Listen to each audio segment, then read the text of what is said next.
Do people have the right to smoke in public? My father used to smoke. He got very ill. The doctor told him that he had to quit smoking. My father tried for a long time to quit. It was very difficult for him. Smoking is an addiction. After many months, my father finally gave up smoking, but he still craved a cigarette once in a while. He says that quitting smoking is the hardest thing that he has ever done.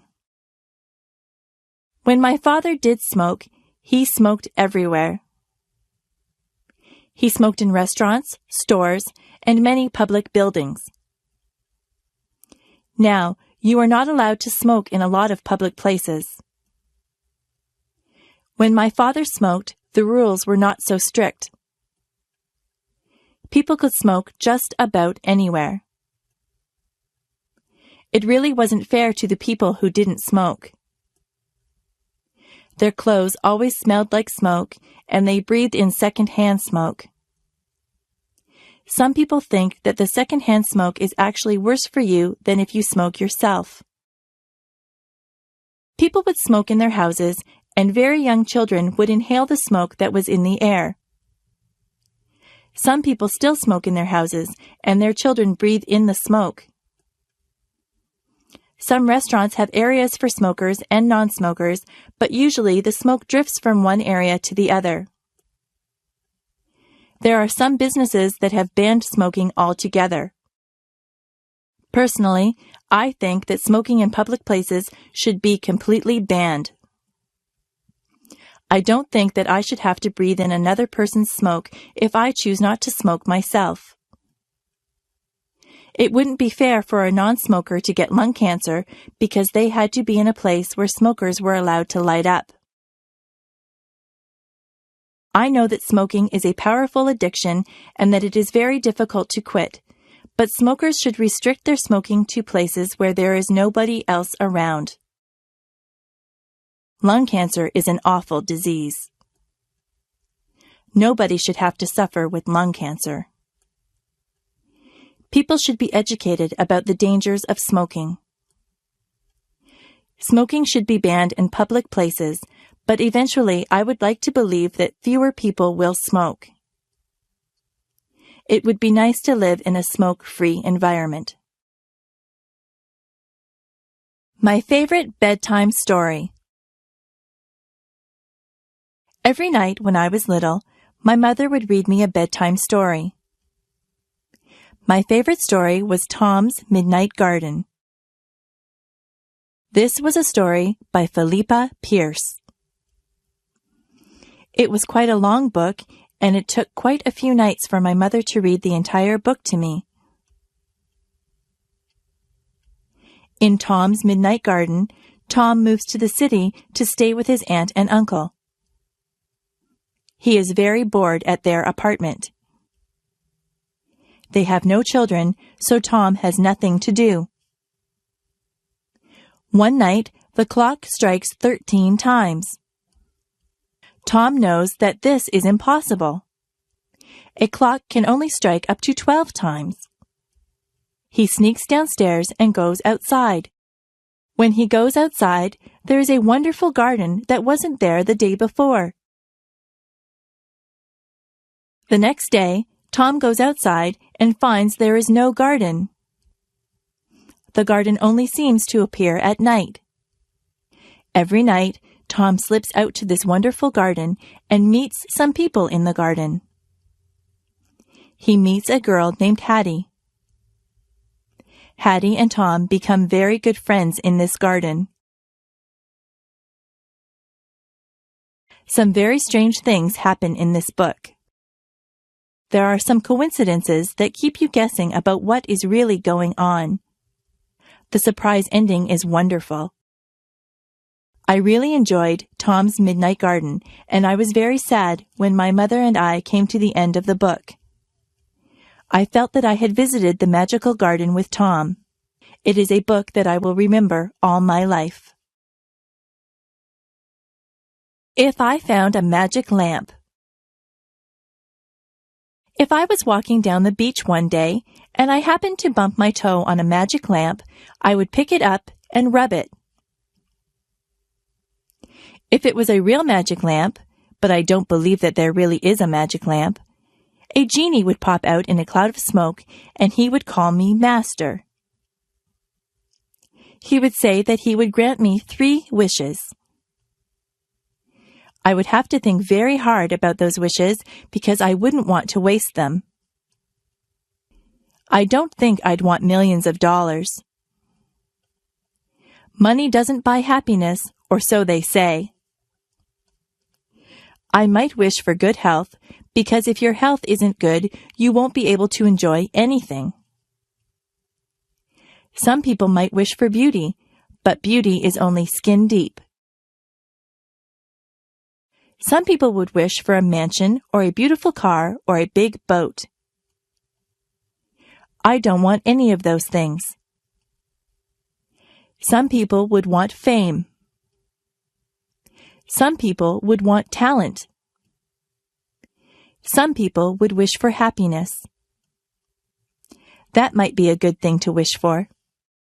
Yes, maybe I'd wish for health and happiness, but what would my 3rd wish be?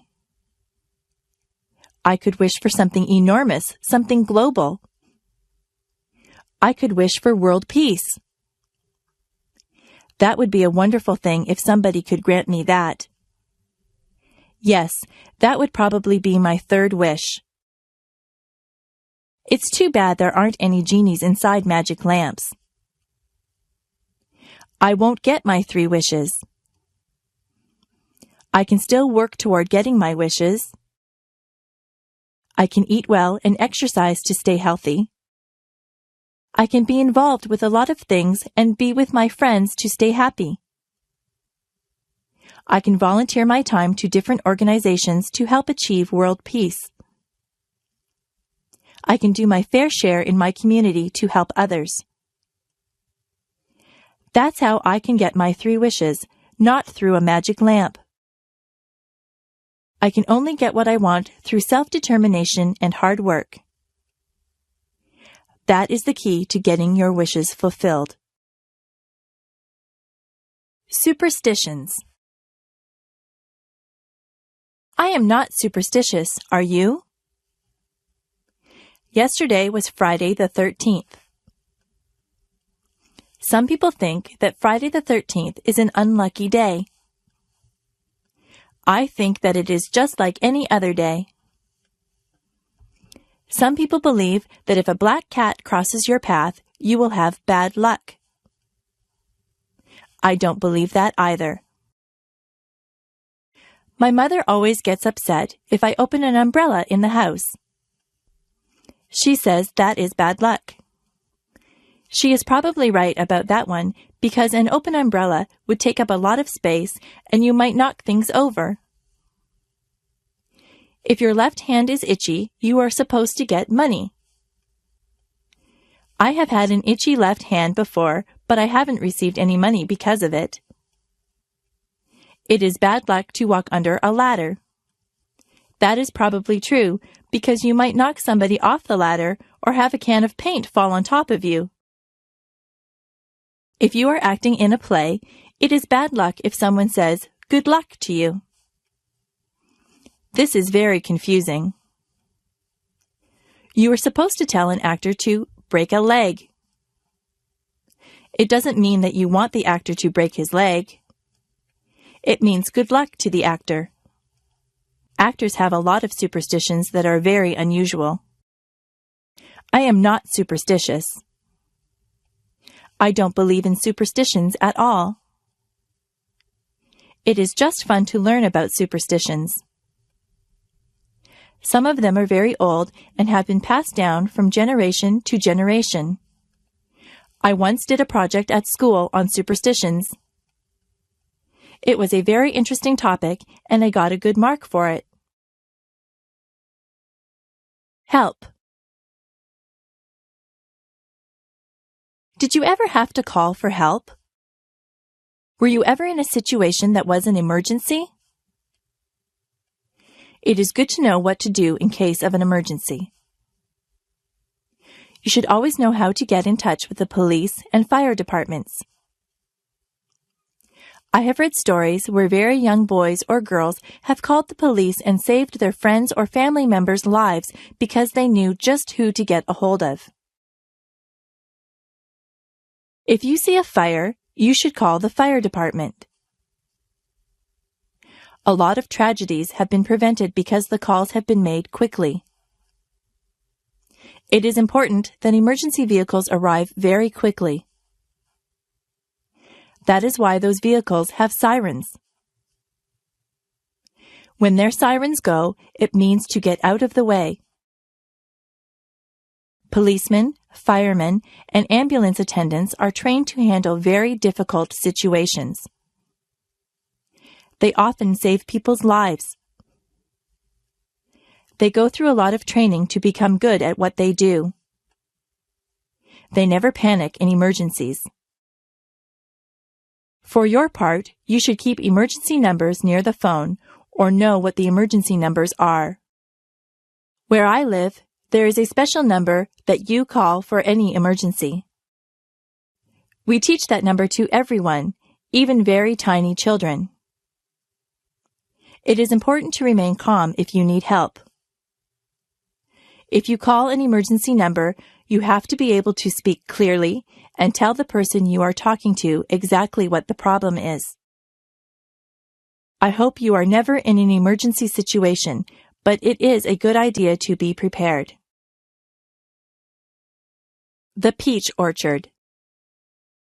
When I was very young, I lived near a peach orchard. Now there is a park where the orchard used to be. I always remember the peach orchard because my grandmother and I used to go there and pick peaches. The owner of the orchard would let all the neighbors pick peaches. It's not the fact that I used to get many ripe, tasty peaches that I remember. It's the time that I used to spend with my grandmother that I remember. My grandmother was very old, but she was very healthy. She used to walk a lot. I think that is what kept her fit. She had a lot of energy, so she liked to go to a lot of places. She would get a fruit basket, and then she would ask me if I wanted to go to the orchard. I always said yes because I enjoyed walking through the orchard on a sunny day. We never climbed up on a ladder to reach the peaches. We just reached for the low-hanging fruit. My grandmother and I used to talk all the time that we were out there. It was nice to spend time with her. She told me many stories about when she was a young girl. We laughed and got to know each other better. My grandmother only visited us during the summer. She lived in California and I lived in Niagara Falls, so we didn't get to spend a lot of time with each other. We enjoyed the hot summer days in the orchard. You could smell the peaches, and the bees buzzed lazily by us. My grandmother would point out different insects and birds to me. I learned a lot about nature from her. We would end up with a big basket of peaches. When we got home, my mother would wash the peaches, and often she would bake a peach pie for us. Nobody bakes a peach pie like my mother. It's good to have memories like that. Childhood memories of time spent with my grandmother are very precious to me. Sometimes it's just the simple things that you do in life that leave you with the nicest memories. Learning to dance. I went to England with my mother. She used to be a singer in a band. We went to the hotel that she used to sing at. It was a big, fancy hotel. Some of the people that she knew when she sang in the band were still there. They remembered my mother, and they had a good time talking to her and remembering old times. Many people told me that I looked like my mother. In the hotel, they had a fancy hall where they had ballroom dancing. I am not used to that kind of dancing. I always danced to rock music. A man told me that he would teach me how to dance. It looked very easy. I held one of his hands and put my other hand on his shoulder. He told me exactly how to move my feet. I was very clumsy and I stepped on his toes. He was patient with me and he counted 1, 2, 3. I tried to waltz with him. I would start out pretty well, but then I would get mixed up and stand on his toes again. The man laughed about it. I told him that I wasn't a very good dancer, but he said that I was good for a beginner. I think he was just being polite. The man asked my mother to dance. My mother is a very good dancer. I didn't know that about her. She never stepped on the man's toes once. The man thanked us for dancing with him, and I thanked him for giving me dancing lessons. I don't think I'll ever be very good at that type of dancing. Each generation has a specific type of dancing. The way that I dance is different from the way that my mother dances. The way that I dance doesn't involve moving your feet too much. I'm not too good at fancy steps. Superheroes. When my brother was very young, he loved superheroes. He collected plastic figures of all the superheroes. I think he had every superhero figurine that there was. He used to tie a towel over his shoulders and run through the backyard. He pretended that he was rescuing people. One time he stood on the roof. He really thought that he could fly with his superhero cape on. He would have hurt himself if he had jumped. My dad saw him and told him to get down. My dad explained to my brother that superheroes are not real. Real people cannot fly from rooftops. My brother was disappointed. He thought that the superheroes really existed. My dad explained that most superheroes were created as comic book characters. Somebody used their imagination to make them up, and then an artist drew them. My brother was not impressed. He said that he wanted to meet the superheroes. My father told him that he might meet someone dressed up as a superhero, but it wouldn't really be a superhero in the costume. It is hard to explain to small children that the things that they see in comic books and on television aren't really real. My brother still pretends that he is a superhero. He doesn't jump from rooftops, but he runs around and makes noises like he is flying. I look at him and remember when I used to do things like that. I'm more mature than my brother. I know that superheroes aren't real, but I know that he is having fun and using his imagination. Family. What does the word family mean to you? The easiest way to define family is to talk about who you are related to. Usually there is a mom and a dad, and children who are brothers and sisters. This would be the core family. Then there is the extended family, which would include grandparents, aunts and uncles, cousins, nieces, and nephews, and in-laws. People married to your brothers or sisters, husband or wife. However, I think the word family has a much deeper meaning. The word family brings words to my mind like love, support, help, kindness, fun, love, trips, closeness, love, forgiving, sharing, love, understanding, respect, and love. You'll notice one word that is repeated over and over again: love. I believe if a family has real love for one another, they will be able to overcome any problems they may have. Actually, they may not have too many problems if they all love and respect one another. However, there are things that cannot be helped, like death, sickness, or accidents. It is during those hard times that a family's love helps them to go through those experiences. We had quite a few children in my family. There were brothers and sisters, which included an adopted brother and a number of foster children too. I was also very fortunate that I had both my mom and dad to live with and do things like vacations together.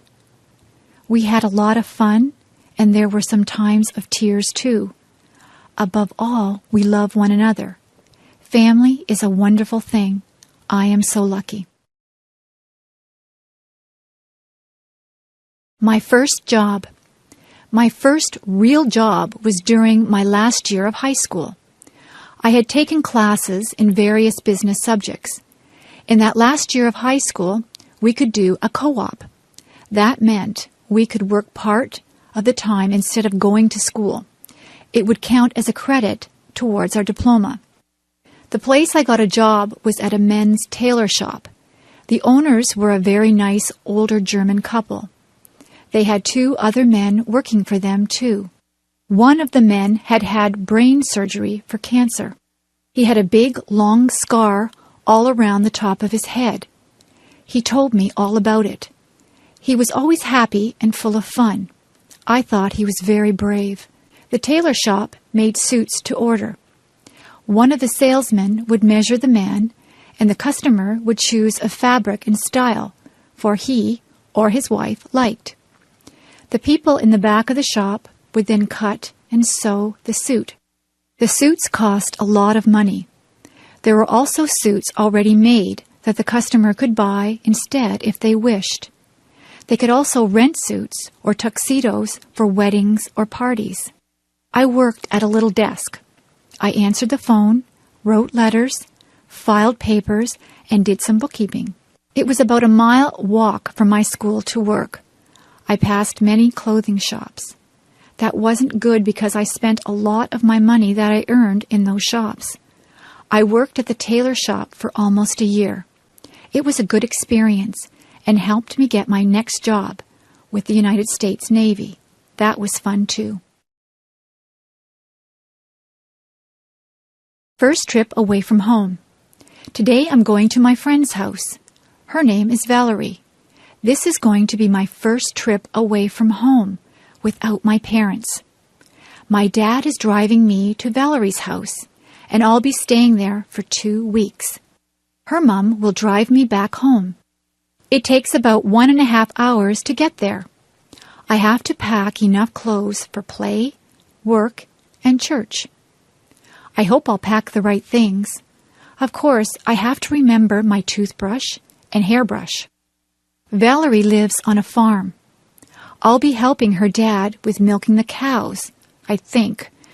We'll play up in the hayloft after we have helped put the bales into the barn. We'll be all itchy when the job is done. There are a lot of things to do on a farm. Her mom is a good cook and will feed us well.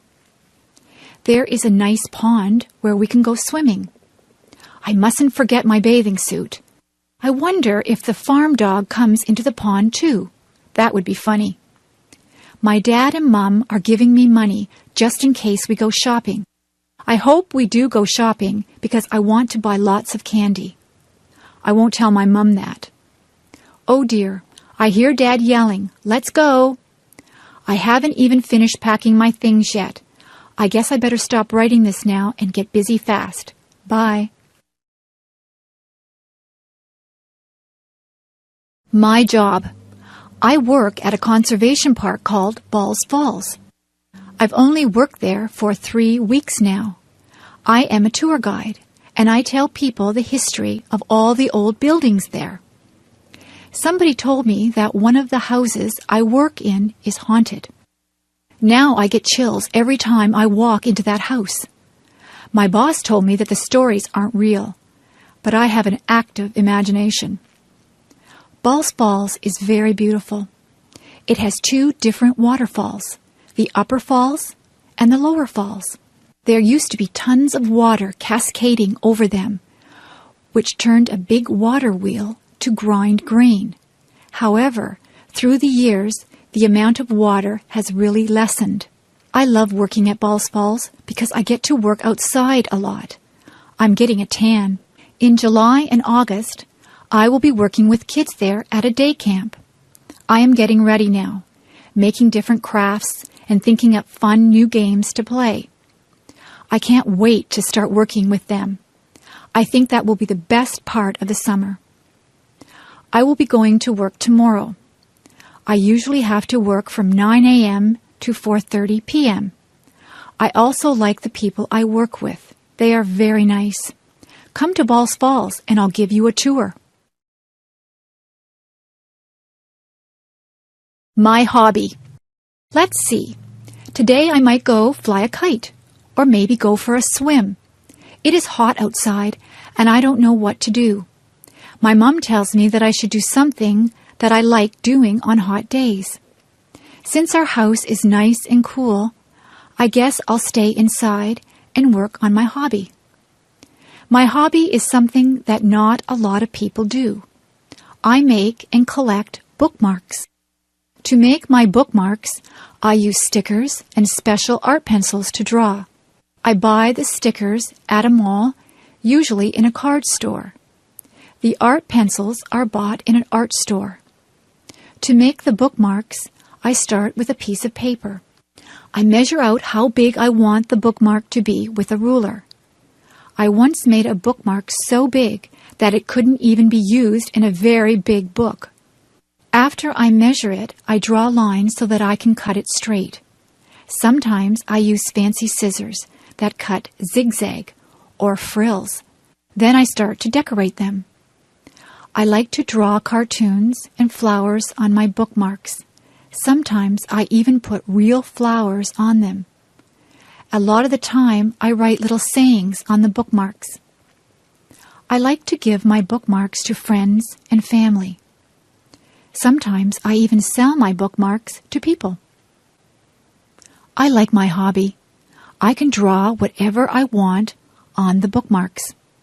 Maybe sometime in the future, I will be a famous bookmark maker and even have my own store. If I had $1 million. If I had $1 million, I'd travel the world. I would go to the highest mountain. I would swim the deepest sea. I would probably buy a lot of clothes because I love clothes. More than anything, though, I would want to visit Ireland. I want to see the rolling hills and the green, green grass that everyone talks about. When I think of Ireland, I think of where my family came from many years ago. I am almost all Irish, and I would love to see my family over in Ireland. If I had $1 million, I would buy a Mustang or a Pontiac Sunbird car. I would buy a nice house with a big backyard and an outdoor and indoor pool. I would love to take my family wherever they wanted to go. I would buy them wonderful presents, too.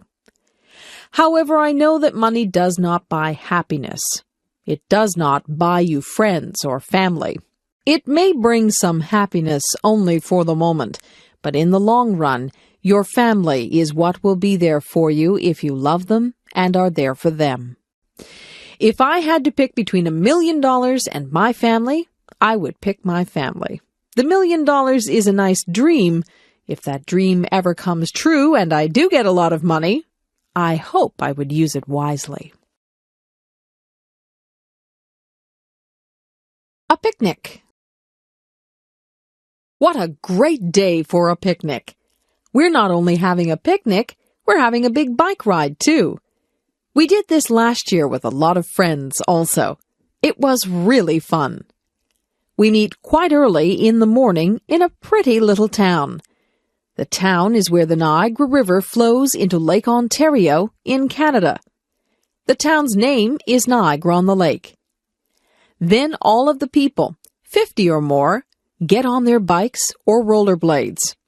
We go on a bike path beside the river. The path we take is about 11 kilometers or 6 miles long. There are a lot of people using the path, too. We usually stop for an ice cream treat near the end or where we turn around to go back to our cars. It is just before the park where we will have our picnic and a steep hill. Many of the men and boys go up the hill. Most of the women and children go back to their cars. The ride takes about 2 hours plus whatever time we take at the ice cream store. After the ride is finished, we go to the park. We have a delicious potluck lunch. Potluck means everyone brings some food to share with the others. We eat, rest, talk, and laugh. After we've cleaned up, some of us climb the tower that is there remembering a war at that place and its general. It is a steep climb, over 100 steps. We usually end the day with a fun game of baseball or soccer. Finally, we pack up our stuff. Tired and dirty, we head for home with good memories swimming in our heads. Working in my yard. I live in a house that has a small yard around it. In my yard, there is a lawn and a garden. There is also a sidewalk that leads to my front door and a driveway that leads to my garage. Throughout the year, I work to maintain my yard. During the summer, I cut the grass that grows in my yard using a lawnmower. I like the smell of the grass when it has just been cut, but it's better not to cut the grass too short.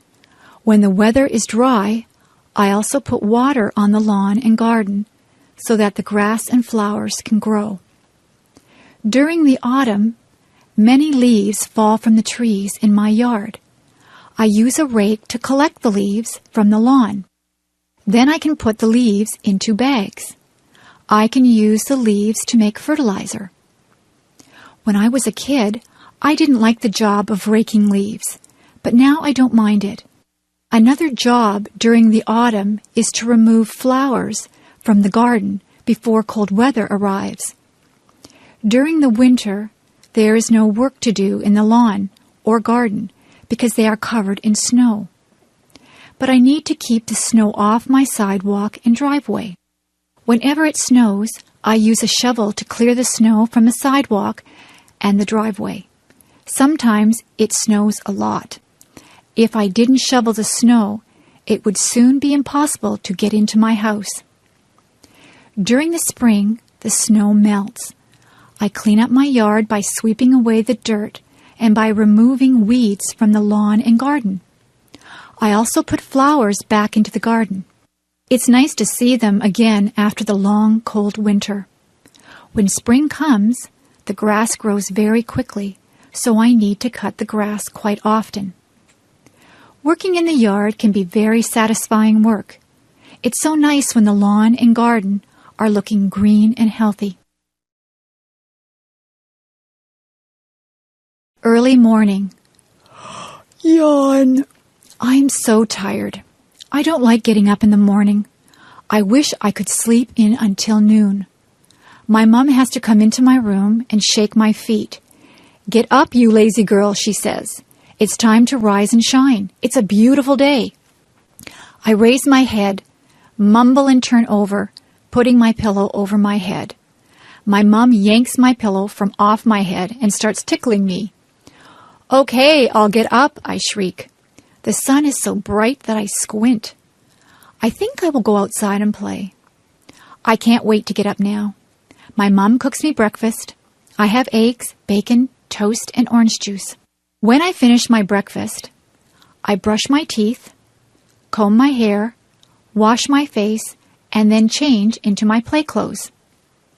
I choose a bright pink and yellow tank top with jean shorts and blue sandals.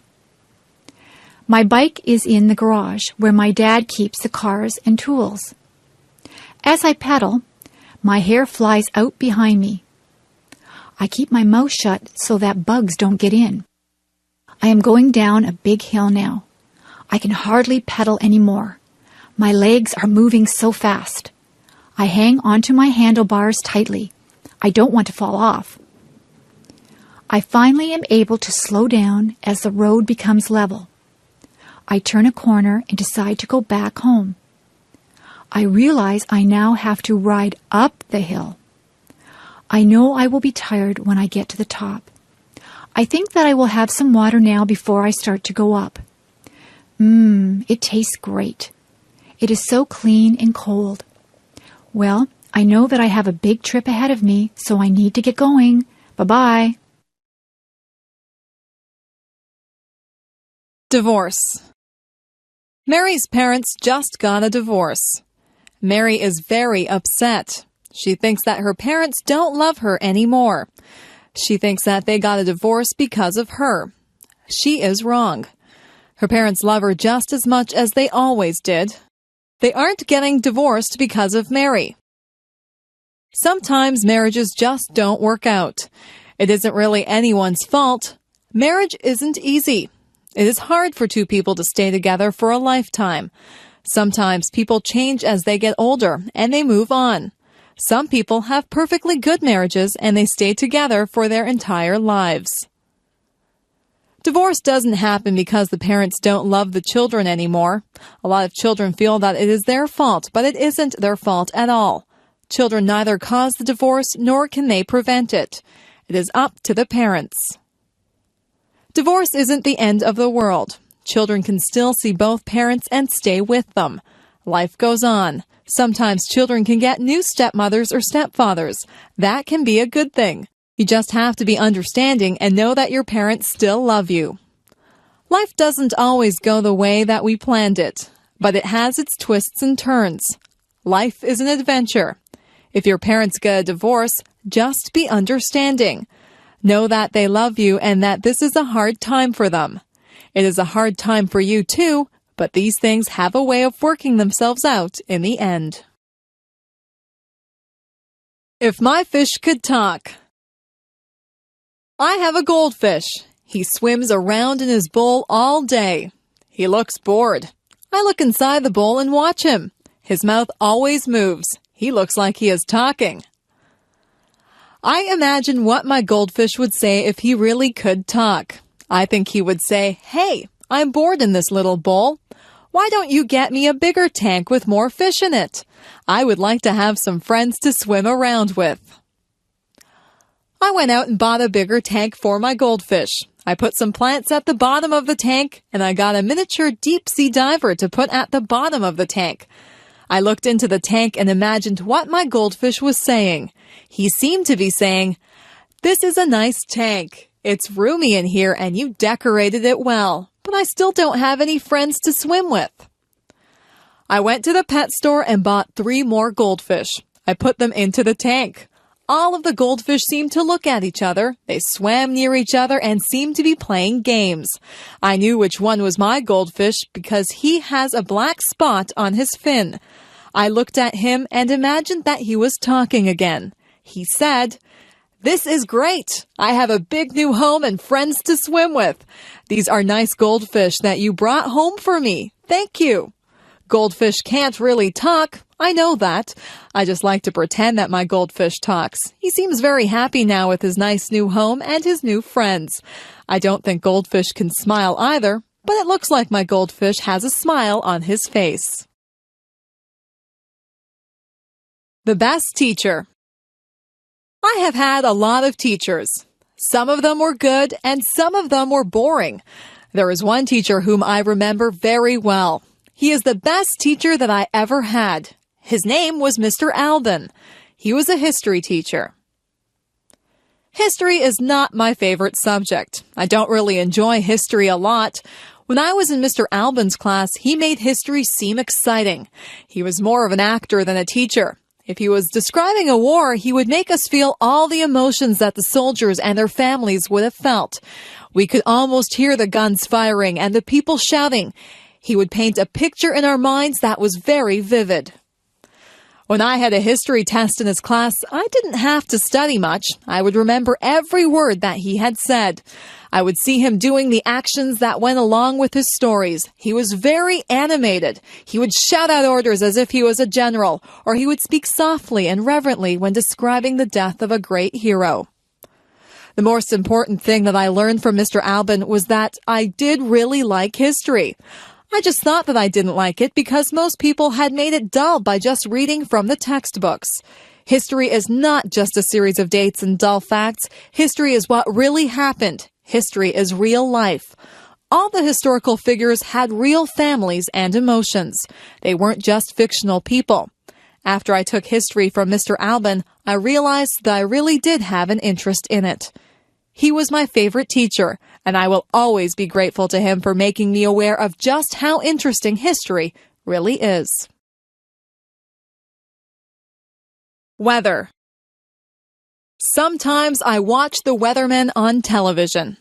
It is fascinating to watch him point to different areas of the country on the map. He tells us where the weather will be nice and where it will be bad. The weatherman is not always right. Weather reporting is not an exact science. Nothing is very exact when it comes to the weather.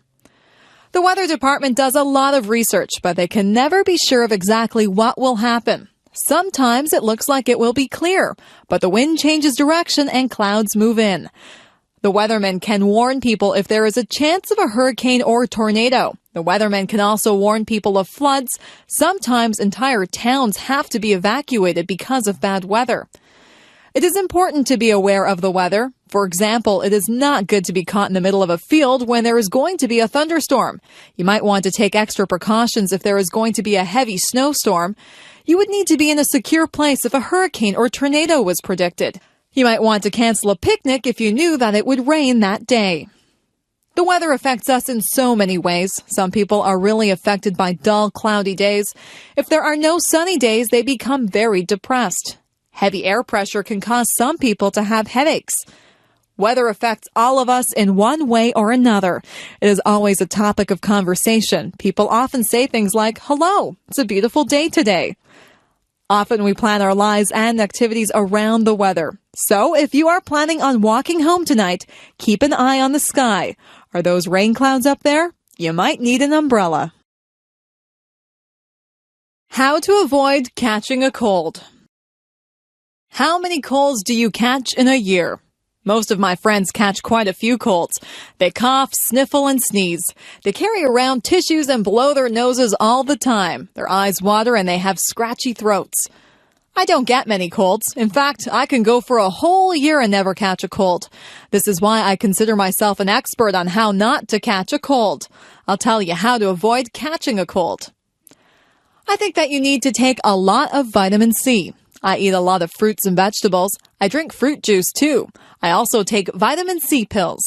Whenever I begin to feel a cold coming on, I make sure that I have taken my vitamin C pill and I drink a lot of orange juice. That usually knocks the cold right out of my system. I make sure that I get a lot of fresh air. In the winter, a lot of buildings are shut up tight so that the air is stale and people's germs circulate through the buildings. I get outside and breathe in fresh, clean air.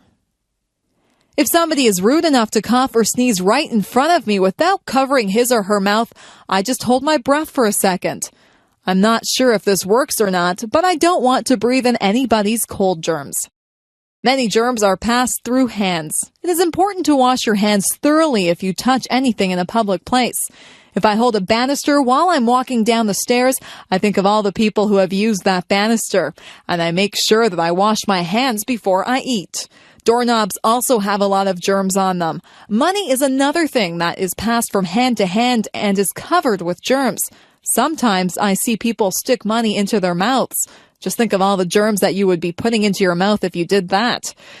If you just give it a little bit of thought, you can avoid a lot of germs that cause colds. If you eat good food and stay fit, your body will be able to fight off the germs that causes colds and other diseases.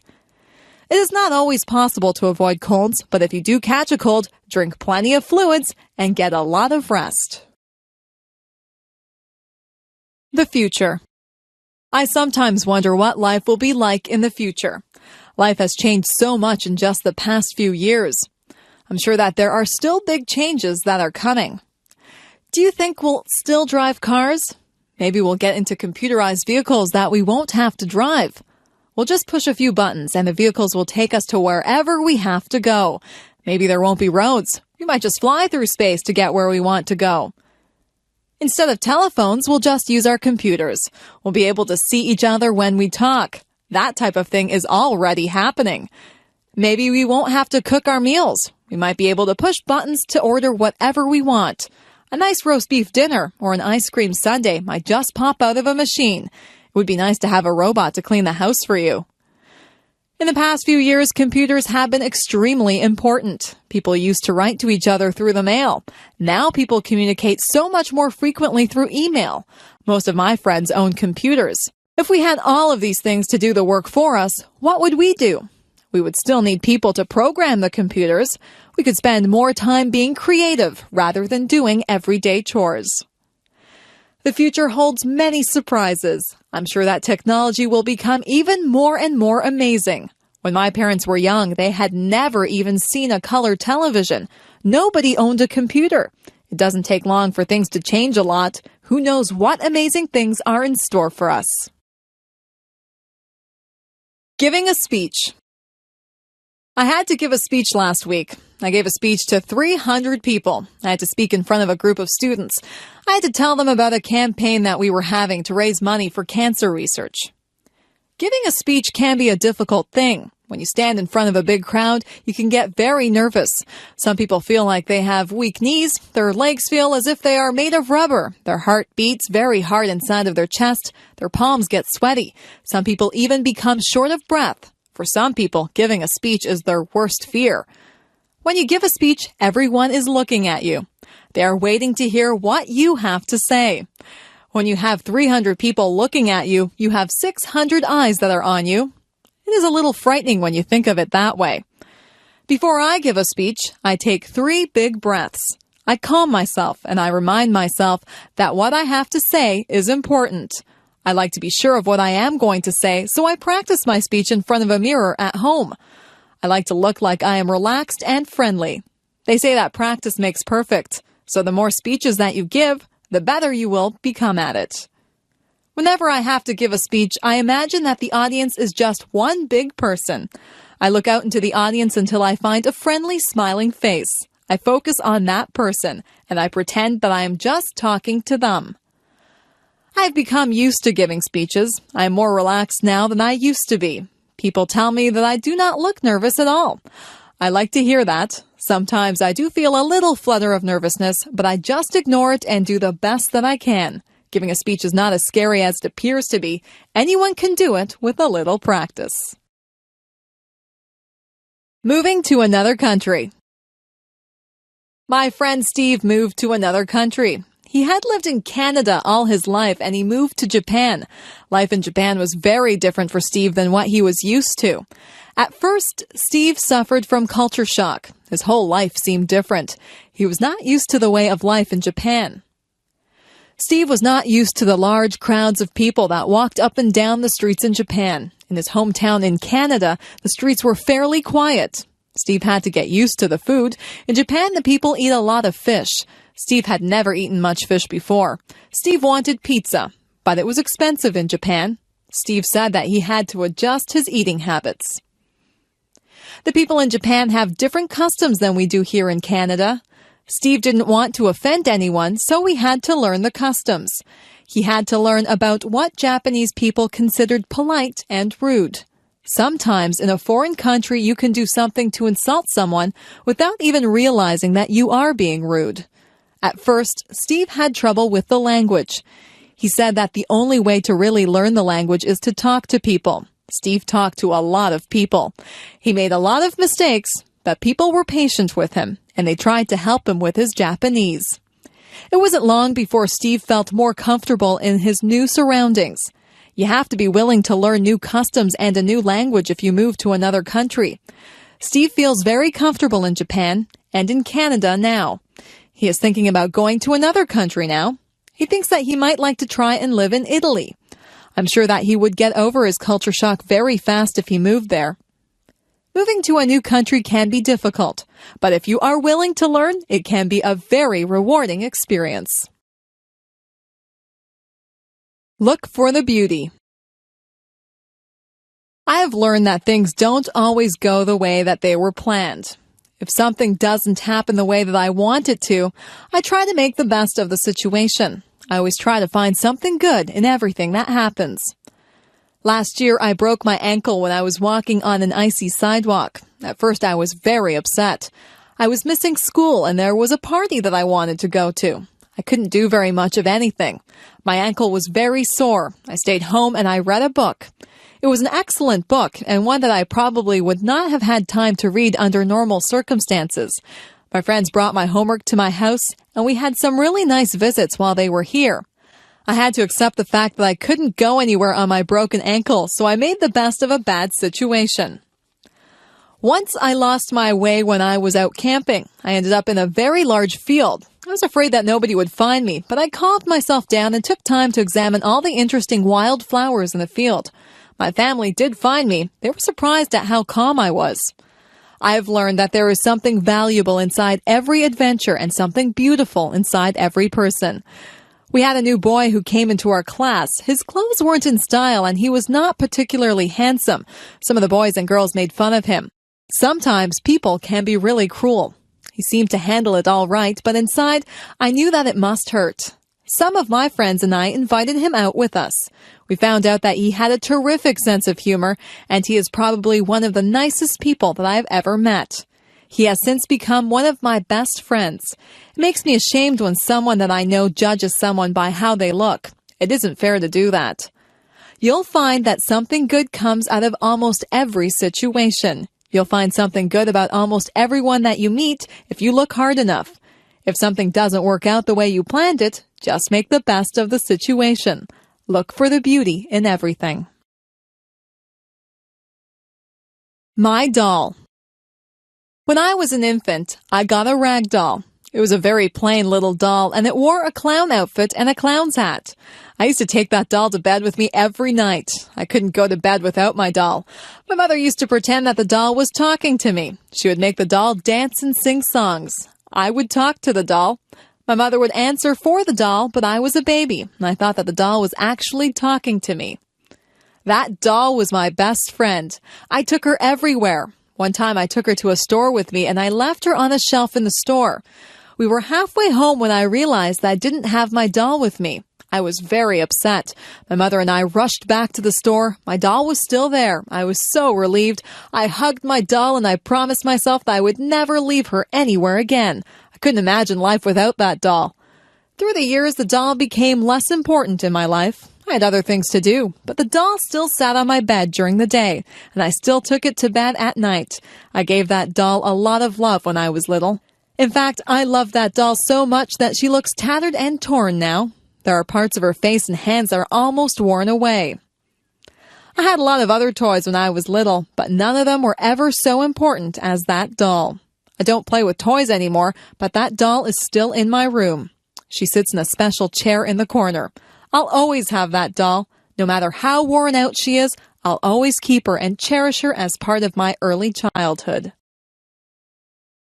The wedding. We went into the church and sat down. There were pretty flowers at the front. There was beautiful organ music playing. The church was full of people dressed up nicely. Everyone was waiting to see the beautiful bride walk up the aisle. A hush, an intake of breath. There she was. Oh, she was so beautiful. She had a lovely long white dress with pretty lace and beads. Her hair was swept up off from her face. There were curls flowing down her back. Instead of a veil, she had little flowers in her hair. Her bouquet of tiny flowers was very, very pretty. Her dad looked very proud of her. He looked just a little sad, too. At the front of the church, the groom stood waiting. He had a beautiful, tender smile on his face. He took his bride's hand as her dad left her there. They smiled at each other. The minister read, prayed, and offered some words of advice to the lovely couple. someone sang a pretty song.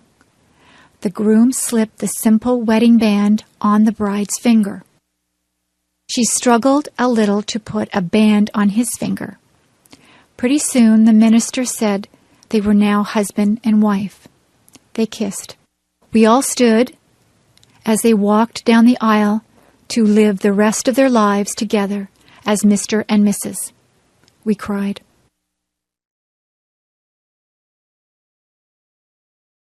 The perfect place. There is a place in my mind that is pure. Everything there is beautiful. Many flowers grow, and the grass is very green. The clouds are always white and fluffy. The tree's branches sweep the earth floor. You can hear the sound of a waterfall.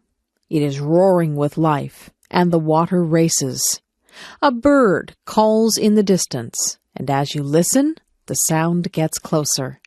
A flapping quite near makes me turn and look. A great, magnificent eagle flies over my head. The strength I see in his powerful wings amazes me. I am never thirsty or hungry. I live off the beauty that surrounds me in this perfect place. I walk on trails that lead me to breathtaking places. The beach is my favorite spot to end up.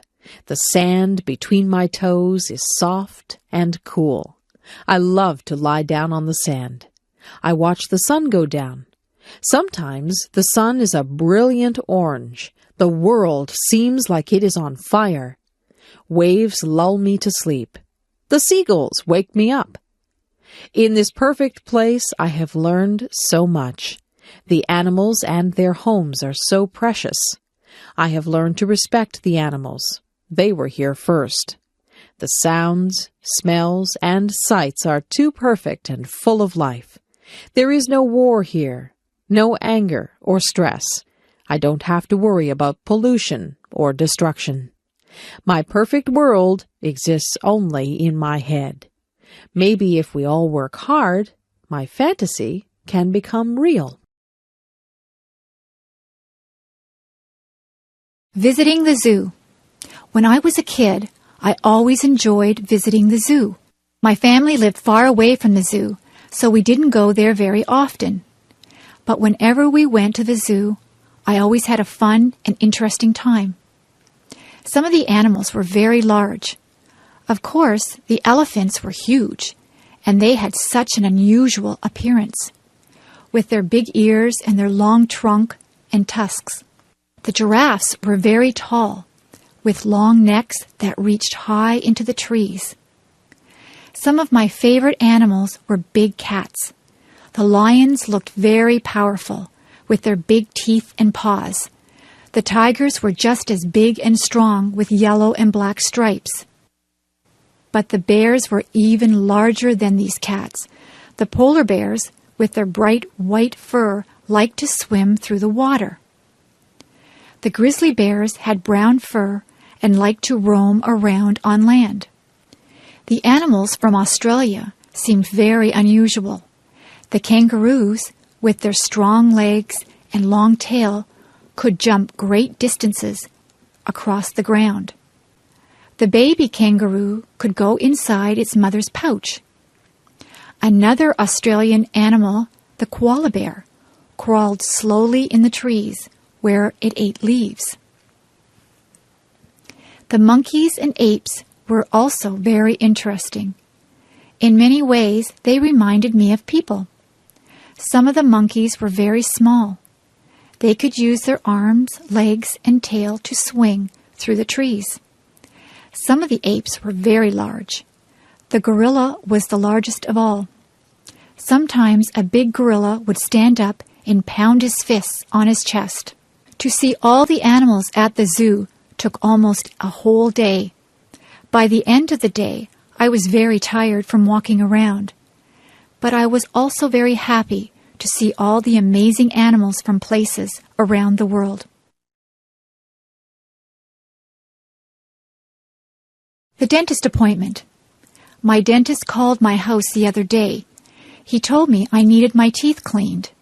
I set up an appointment to see him on Saturday, June the 10th. When I got to my dentist's office, I had to sit in the waiting room. There were other people ahead of me. They finally called my name. I went into his room and sat down on a big blue chair.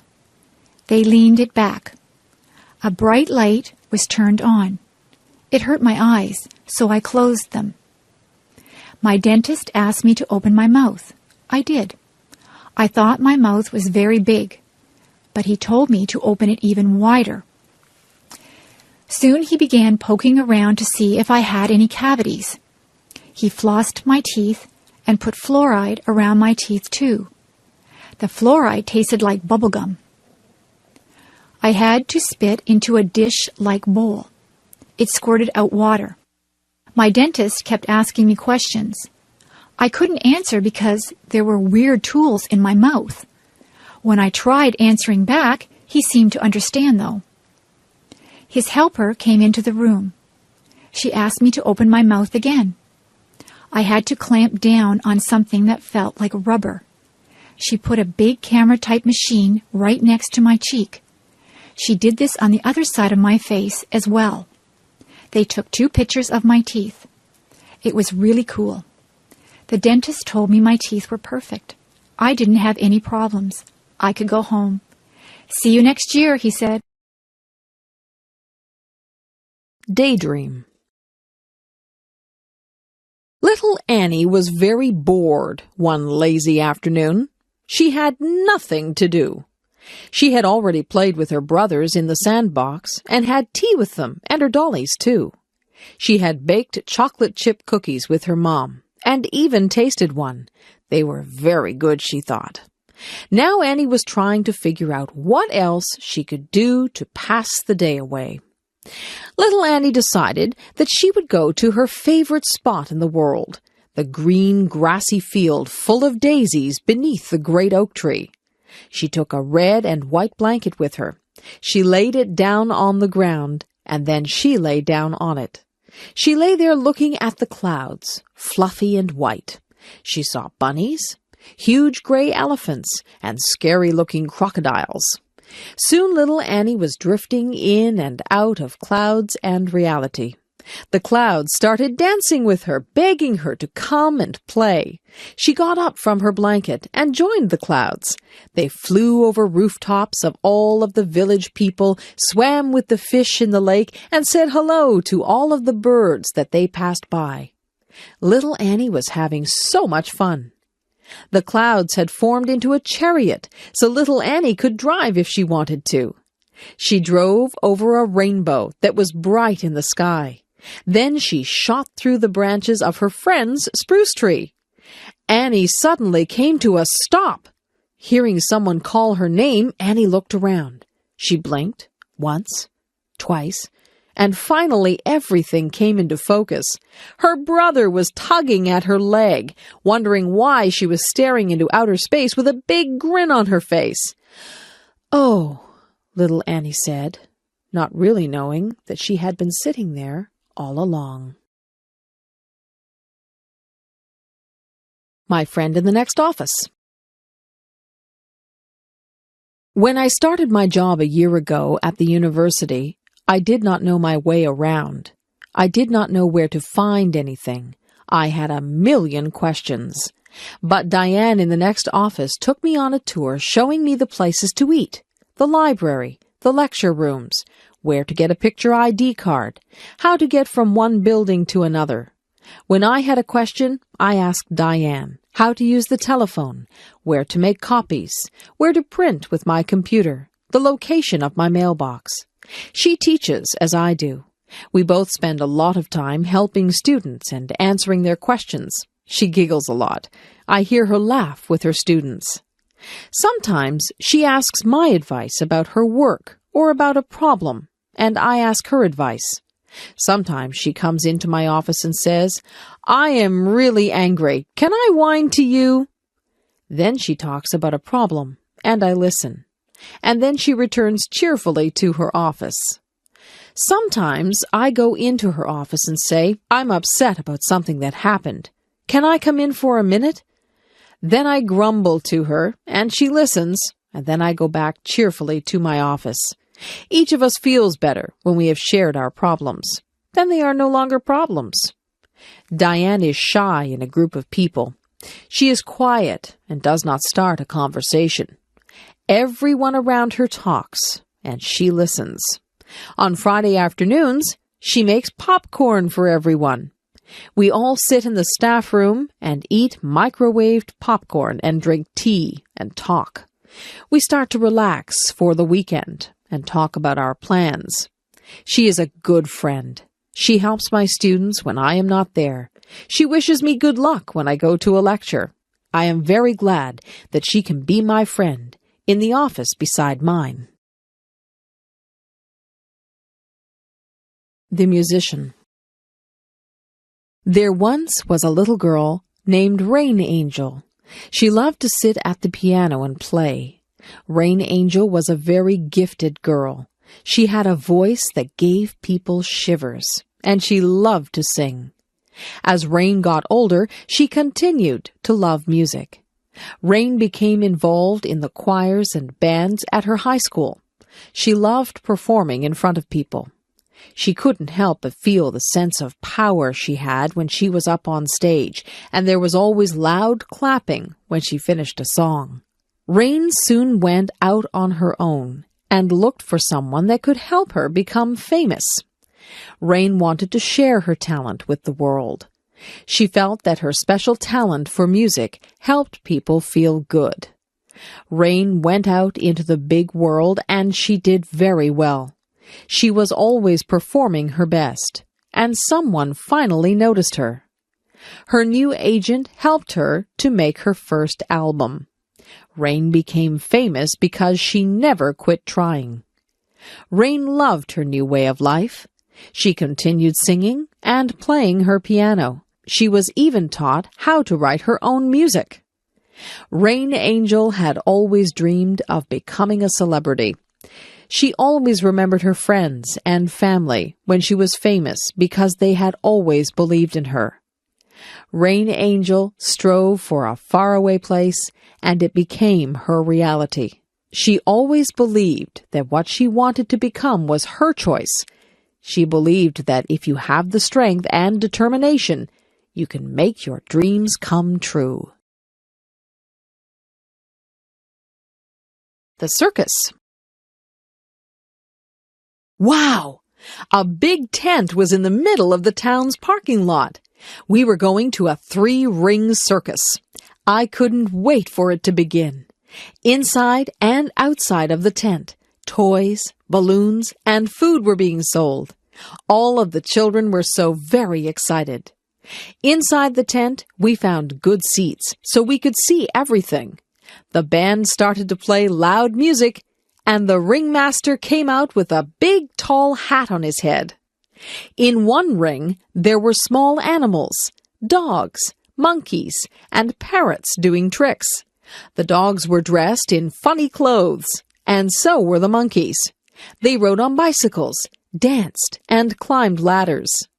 There were wild tigers and lions in a big round wire cage. A man with a whip was inside the cage with them. He had them trained to jump through a hoop of fire and to roll over. He even kissed them. He was very brave. During the break in the middle of the circus, funny clowns came out and did silly things. They had happy faces and sad faces. Some had big red noses that honked if you squeezed them. There were rides on elephants, too. I didn't go on one because it cost too much money. The last act took up the whole tent. It was the acrobats. They hung from their teeth, their feet, and their necks high up in the air. They also swung high up in the air and flew to each other. It's kind of scary to watch because I was afraid they might fall. I had a very good time at the circus. However, my tummy felt kind of sick from all the cotton candy and junk food I ate. Going to the grocery store. Each week, I go to the grocery store to buy food for my family. I get a shopping cart from the front of the store, and I push the cart all around the store. The cart is large, but when I am finished shopping, the cart is nearly full. The grocery store is also called a supermarket. When I go shopping, I start out in the produce section of the supermarket. The produce section is where the fresh fruits and vegetables are kept. I like to buy different kinds of fruit, such as apples, oranges, and bananas. The vegetables that I often buy are carrots, peas, and corn. I also buy tomatoes when they are bright red in color. I often buy a bag of potatoes or a bag of rice. After visiting the produce section, I go to the meat section. Here I buy poultry, such as chicken and turkey. I often buy seafood, especially fish. I also buy beef, and sometimes pork or lamb. I also visit the dairy section, where I can buy milk and cheese. Sometimes I also buy ice cream or yogurt. When I have finished in the meat and dairy sections, I then move to the bakery section. This is where loaves of bread are baked and sold. There are many different kinds of bread in the bakery section. The bakery section also sells pasta, such as macaroni and spaghetti. And of course you can buy pies, cakes, and cookies in the bakery section. These foods are very sweet and tasty. I also pick up a few other things at the supermarket, such as soap, toothpaste, and cleaning supplies. But sometimes I forget to buy something that I plan to get. Maybe I should make a list of the things I need to buy. A day at the beach. When the hot summer weather arrives, many people like to cool off by visiting the beach. Often there is a cool breeze that comes off the water. And of course the water itself is cool and refreshing. One of the favorite activities at the beach is building sandcastles. Children use small shovels and pails to move the sand. They can build small forts and castles by carefully forming and shaping the sand. Building sand castles is a lot of fun, but you shouldn't build them too close to the water. A wave might come and wash your sand castle away. There are also many games that people like to play at the beach. Some people play catch with a small plastic disc called a frisbee. The frisbee glides smoothly through the air. Other people like to play beach volleyball in the soft sand. Some people prefer just to relax on the beach. They like to lie down on a blanket and feel the warm sunshine. I like to sit on the beach with an ice cream cone, but you have to eat it quickly before it melts. Of course, the main attraction of a beach is the water. Many children learn to swim at the beach and enjoy playing in the water. Some people like to swim vigorously. Other people like to relax in the water on an inflatable floating mattress. Other people just wade around in the water as a way to keep cool. When it is a windy day, some people try sports, such as surfing. Going to the beach is surely one of the best ways to spend a summer day. A life experience. My friend Lanny and I went to Burger King yesterday. We ordered a big order of French fries and a couple of drinks. Lanny got a strawberry milkshake. I picked out a table near the window so we could look at the people passing by. As we were sitting there, we heard our favorite song, Butterfly, by the band Crazy Town, come on the radio. We looked at each other with big grins on our faces and started singing and dancing. It was great fun. Many people began staring at us, wondering why we were so happy. We didn't care. We just kept on moving and enjoying ourselves. The song ended and we were almost finished our food. We sat and talked about what was happening in our lives. She had just bought 4 new t-shirts for the summer. The new sandals she had gotten for her birthday had given her really bad blisters on the sides of her feet. When she wore other shoes, she had to wear Band-Aids on the blisters. I told her that I had bought 4 new CDs. I love music. As we finished our conversation, we finished off our drinks. I like going out with Lanny and talking. Lanny is my best friend, and I can talk to her about anything. I am glad I have her to share my life with, even if it is as simple as going to Burger King and eating French fries. Lanny and I are planning to travel together, so we are trying to save our money. Our French fries and drink only came to about $6, so we didn't feel too bad about spending our money. I wonder, though, if McDonald's would have been cheaper. Airplane ride. Tasha signed a piece of paper which gave her a chance to win a free airplane ride. She put her name, address, and telephone number on that piece of paper. A few days later, she got a telephone call. It was the man that was holding the ticket draw. Tasha didn't think she would win, but the man on the telephone said she did. She listened as the man told her where she would have to go to get her free airplane ride.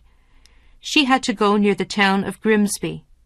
She was allowed to pick a friend to go with her on the airplane ride. Tasha was so happy. She asked her twin sister Tanya to go with her. Tanya was very excited. Neither of them had been on an airplane before. When they got to the airplane center, Tasha and Tanya were nervous.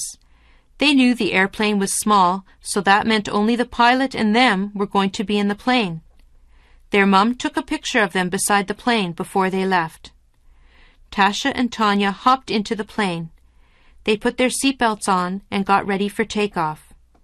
Tasha got to sit in the very front, right beside the pilot. Tanya sat behind Tasha. The girls laughed nervously as the plane started rolling down the runway. They went faster and faster, trees passing by quickly. There was a powerful surge making everyone's head jerk back. The plane started lifting off the ground. Up, up, and away! They were up off the ground and flying high in the sky. It seemed as though they could get anywhere within a matter of seconds. They flew from Grimsby to Beamsville, where they saw their high school. Then on to St. Catharines, and then Niagara Falls. They even flew over top of their house. They took pictures of their house. They could see their pond from way up there, too. The pilot asked Tasha if she wanted to fly the plane. Sure, Tasha said. So Tasha took the steering handle and began to fly the plane. She didn't really know how to fly it, so when she pulled the handle down, the plane shot upward. Both of the girls squealed. Tasha leveled the plane and flew smoothly from then on. Soon it was time to go back to Grimsby. The pilot took over again. We braced ourselves as the landing strip got nearer. The landing went smoothly with Tasha and Tanya beaming as they looked out at the ground. They hopped off of the plane, thanked the pilot, and ran to tell their mum about their wonderful experience. A rainy day. The clouds were very grey. There was a loud boom that came from the sky. A bolt of lightning struck down a tree. All of a sudden, buckets of rain came pouring down. Jane and Bill were walking in a park when the rain started. Jane wanted to take pictures of the flowers, but the rain got her camera wet. She had to put it away so that it wouldn't get ruined. Jane was going to hide under a big tree to stay dry, but Bill told her that was not a safe idea. He said that she could get hurt if the lightning hit the tree. The tree could break and fall on her, or the lightning could even hit her. The air was very chilly. Jane and Bill put on their sweaters and raincoats to keep warm. Jane took her umbrella out and put it up. They both walked under it to stay dry. The ground was really wet and muddy. Bill and Jane were very glad that they remembered to wear their boots. They ran through the puddles, getting mud and water all over the back of their pants. As they were running and having fun, they saw some ducks. There were 5 of them splashing around in a pond. The ducks were not afraid of water. They swim in the water all the time. Jane and Bill saw some big bullfrogs near the pond. The frogs jumped into the pond when they heard Jane and Bill coming. After a little while, Jane and Bill decided to go home. They got into some dry clothes. Jane started to sneeze. She had gotten a little bit too wet. Bill noticed that the rain had stopped. "Look outside, Jane," he said. Jane wrapped a blanket around her shoulders and looked outside. There was a beautiful bright rainbow across the sky. Violet, blue, green, yellow, orange, and red, the rainbow shone high in the sky. "I wonder if there's a pot of gold on the other side," Jane asked. She had once been told that leprechauns lived on the other side, handing out money to those that made it to the rainbow's end. Bill didn't believe there was a pot of gold. Jane ignored Bill, though, and started off across the field to claim her big pot of money.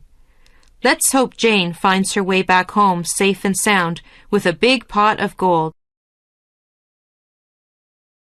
Elementary School. I go to Gainsborough Public Elementary School. I am in grade 8.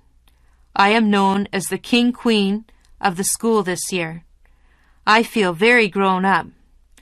I love being the oldest kid in the school. My friends and I are told that we are examples to the younger kids in the school. That means we need to be good. I remember looking up to the grade 8 kids when I was younger. I remember thinking how big and wise they seemed to be. Now that I'm in grade 8, I hope that the younger kids see me as wise. I want to be a music teacher or maybe a nurse.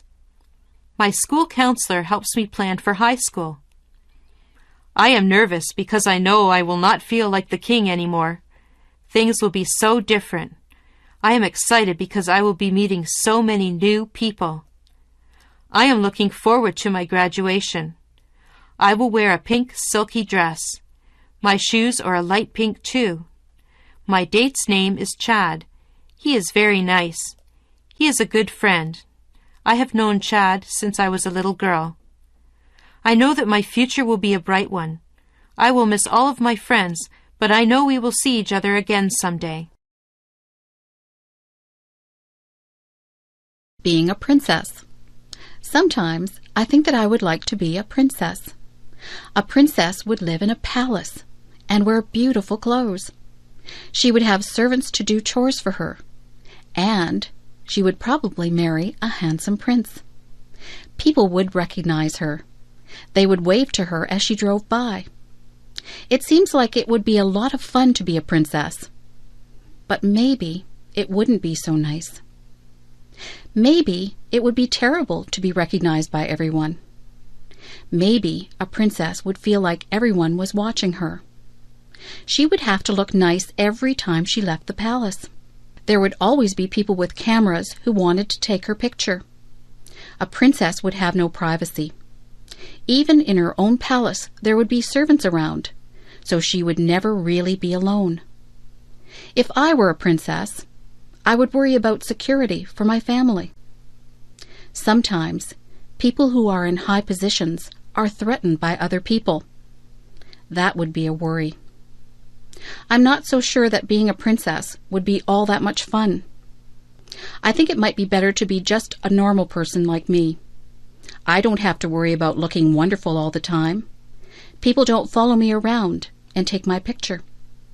Whenever you see a picture of a princess, she is smiling. I wonder if she's smiling on the inside, or just smiling for the camera. My worst fear. I am afraid of water. I don't know why I am afraid. I have never had a bad experience in the water. I just never learned to swim. I should have done that when I was just little. It would be easier for me to swim now if I had started when I was young. I will go into the shallow water, but I start to panic when the water gets higher than my chest. I don't like the feeling of not being able to put my feet on the bottom of the pool or the lake.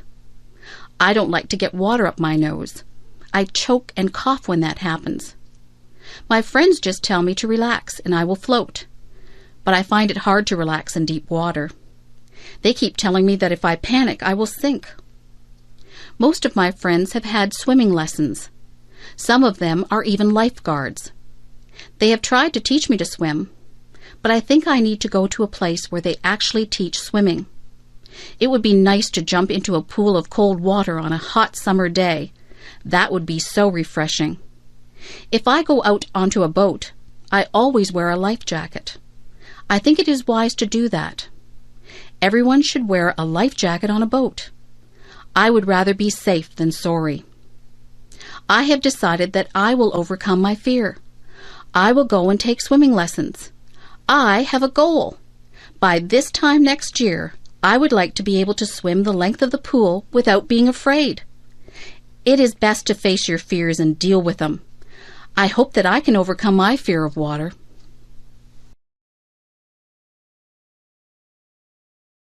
If I live to be 100. I think I would like to live to be 100. It seems like an awfully long time to live. It is an entire century. Imagine all the changes that you would see if you lived to be 100. I had a neighbor who was 85. She used to tell me what things were like when she was a little girl. She told me what my town used to look like, what her clothes were like, and what her school was like. I used to enjoy listening to her stories. Everything was so different when she was young. Listening to her was like having history come to life. I used to try to imagine what life was like for her back then. If I was 100, and I had grandchildren and great-grandchildren, I would tell them stories about my childhood. I would hope that I had a good memory so that I could remember everything. If I do want to live to 100, I'll have to have a healthy lifestyle. Not too many people live to be that old. If I do get to be that old, I hope I'll still be mentally alert and physically agile. In my country, the Prime Minister sends a letter of congratulations to anyone who has their 100th birthday. People who live to be 100 are very special. Maybe in the future, with better medical care and healthier lifestyles, more people will live to be 100. If I live to be 100, I'll have a birthday cake. But I won't put 100 candles on the cake. I could never blow out 100 candles.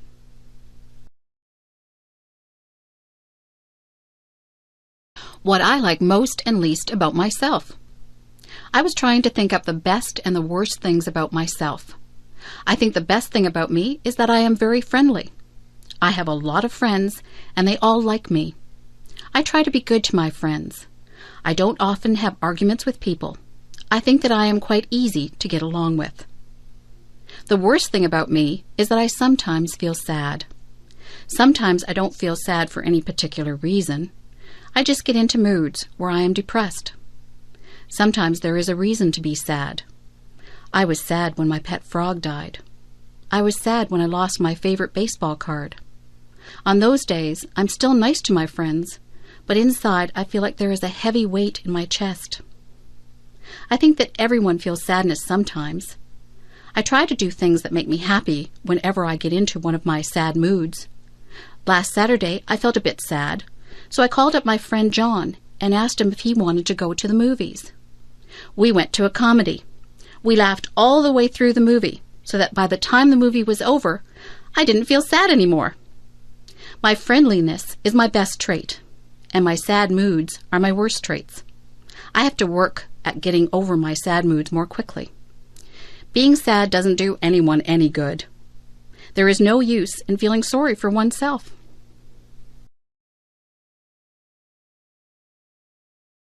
The trunk in the attic. Last month, my grandmother asked me if I could help her to clean out her attic. I was happy that she asked me. My grandmother says that her attic is full of junk. I think that her attic is full of treasures. I helped her to dust and vacuum the attic. I pulled and pushed around boxes and crates. I helped her to wash the floors and walls. My favorite thing that I did was to sort through the old trunk that she had up there. The trunk had a rusty latch on it. It was a bit difficult to open, but my grandmother got a knife and pried the latch open. The trunk was full of all kinds of things. There were lots of clothes. Some of the clothes had been my grandmother's. There was a blue velvet dress that she had worn to a dance when she and my grandfather were dating. It was a beautiful dress, but there were a few moth holes in it. There were some of my mother's old clothes. There was a pair of bell-bottom slacks that had bright flowers on it. I couldn't believe that my mother had ever worn something like that. There were some of my mother's old report cards. Some of her marks weren't very good. I had fun reading the report cards.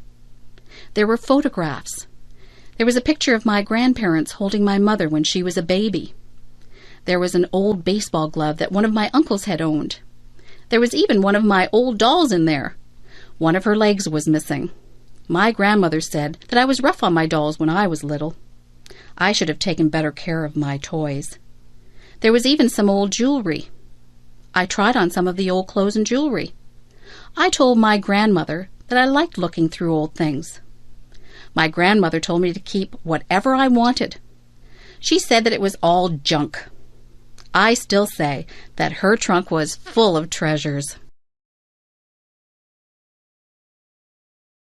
Hot and cold. I notice that whenever it is summer, people complain about the heat.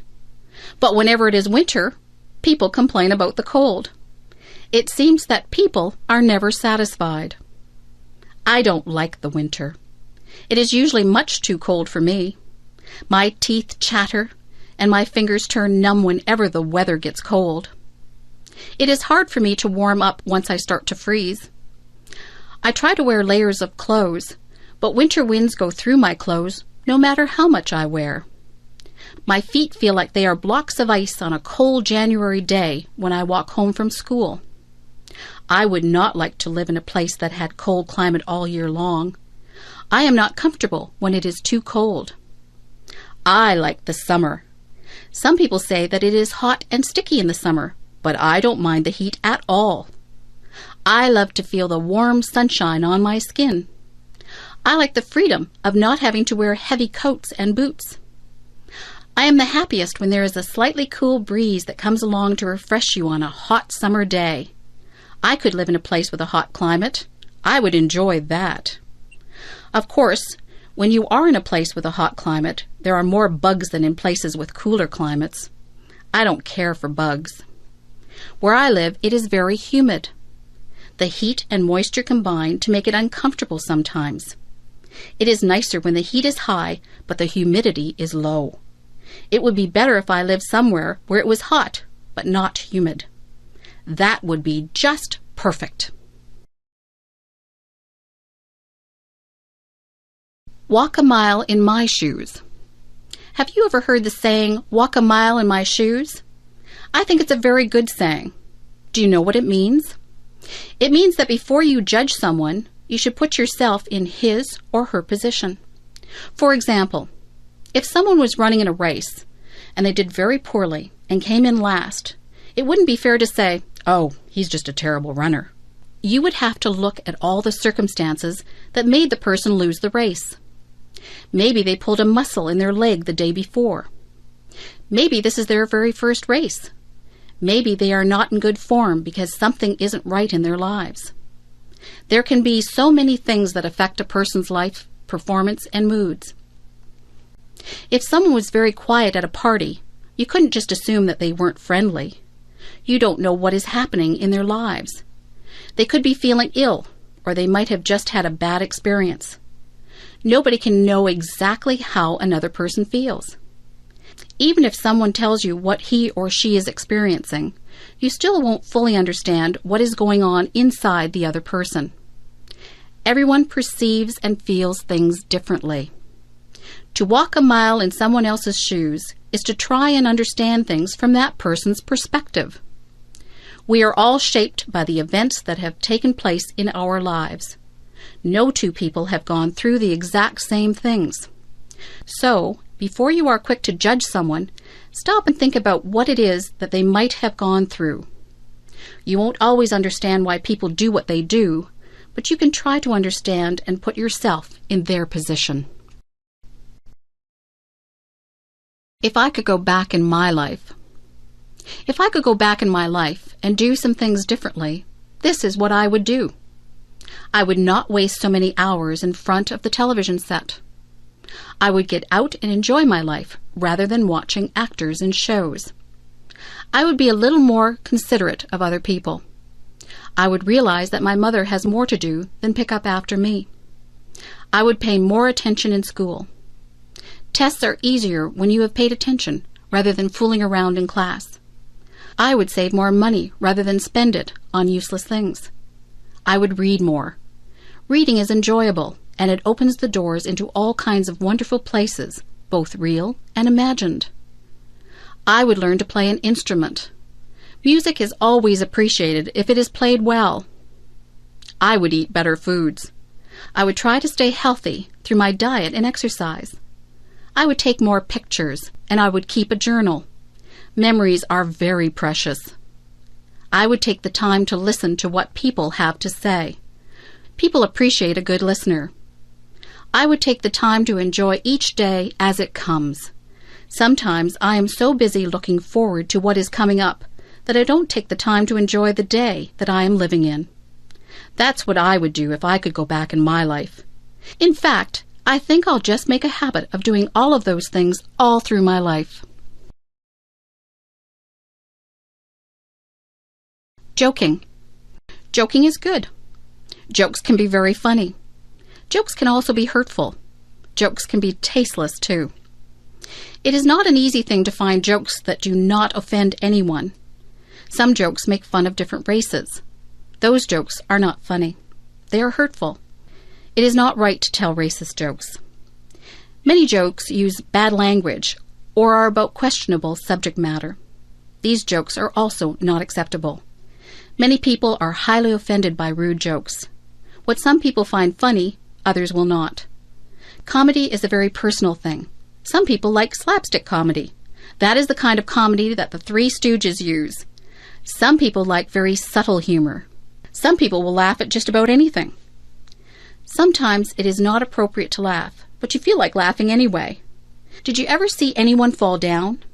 Did you feel like laughing when they fell down? You were probably worried that they had hurt themselves, yet the way that they fell was so funny that you felt like laughing. It's not funny when someone falls, but you can't help but laugh even though you try to hide it. Jokes and comedy differ from culture to culture. Many people from other countries come here and don't understand our comedy. Jokes and comedies are often geared toward our environment. Sometimes comedians make fun of the things that we do in our day-to-day lives, like going to the bank or going grocery shopping. We can all relate to that. Being a comedian is not an easy job. Telling jokes and making people laugh is extremely difficult. Jokes are fun, and they are funny if they are good. Jokes can get you into a lot of trouble if they are inappropriate, and sometimes they're just not funny and nobody laughs. Here's a joke. Why does the cow wear a bell? Because its horns don't work. Do you get it? Do you think it is funny? Well, maybe it's not that funny. I told you that it was difficult being a comedian. Drugs. There are two different types of drugs. There are legal drugs and there are illegal drugs. Legal drugs are the type of drugs that the doctor gives you when you are sick. Illegal drugs are the drugs that people sell on the street. Illegal drugs are very dangerous. If someone ever wants you to try any type of substance that you are not sure about, you should always say no. People who sell drugs on the street are criminals. If they get caught, they will be sent to jail. They sell drugs to get money. They don't care that people's lives are ruined from taking drugs. If you take illegal drugs, you can become addicted to them. That means that you just have to have the drug no matter what. Some people steal from other people to get money to buy drugs. Drugs affect your mind. If you take drugs, you will not be able to think clearly. Your marks in school will drop. Your memory won't be very good. Your personality won't be the same. It is very unfortunate that some people do try drugs. They think that it won't hurt them. They are wrong. If you are smart, you will stay away from all drugs, except for the ones that the doctor gives you. Drugs are just bad news. If you know someone who is thinking about trying drugs, tell them that their entire life could be ruined. In America, they have a saying, just say no to drugs. It is a good saying, but I think I would rather say, I'm just too smart to take drugs. First date. Ring, ring. The phone is ringing. My mother answers it. Hello, she says. It is for me. When I pick up the phone, I hear a boy's voice. It is a boy I go to school with. This boy is very nice, and he is cute, too. He asks me if I want to go out for dinner with him tonight. I say yes. He's going to pick me up at 5:30 p.m. in the evening. He has a nice red car. Before he picks me up, I have to find an outfit to wear. I am nervous and don't know what to wear. So my sister picks out an outfit for me. I feel excited and have the sensation of butterflies in my stomach. The inside of my hands are damp, too. I put on my outfit and do my hair. My sister gives me some nice clips to put in my hair. Ding dong! The doorbell buzzes. My date is here. I hurry to the door so I can greet him. He tells me that I look nice and that we are going to a place called MT Belly's. When we arrive at MT Belly's, there is loud music playing. A smiling waitress comes who serves us our food. I order a large Caesar salad. My date orders steak. When it arrives, the food looks and is delicious. The waitress asks us if we want dessert after we've finished. But we are too full. So we ask for our bill to pay. My date pays for the meal. I brought money just in case we would share the cost. When we leave the restaurant, we go for a walk by the river. It is a beautiful night. I am enjoying my first date. I am laughing and having fun. It is time for us to go home.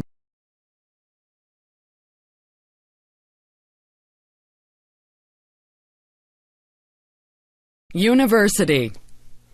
It's time to sign up for school. This year, Natalie is going to Brock University. She has never been to university before. She is a little bit scared. She hopes she meets nice new friends. Natalie stood in line to get her picture taken. The picture was put on a card. The card was her picture ID, identification. She would use this card if she needed to buy books from the school bookstore, if she wanted to get a book from the library, or if she wanted to use the pool. After all of the signing up and money was paid, Natalie went out to lunch with her mother. Mom, I'm kind of scared about going to school. I'm going to be the youngest kid there. I don't know how to take notes. The teachers might be mean. Natalie rambled on. Her mom just calmed her down and said, Take one day at a time, Natalie. Worry only about today. You're right, Mom. Thanks. Natalie was very scared on the first day of school. She made sure she had all of the books she needed and lots of pens, pencils, and erasers. She walked into the front of the building and went on her way to try and find her classroom. Natalie got through her classes and met a lot of new people, nice people. Her classes seemed to go by really fast, and the day went by even faster. When Natalie got home, she was so excited. She told her mom that classes weren't all that scary. The students and the teachers weren't scary either. Natalie knew that the schoolwork would be hard, but she felt good about the people she had met that day.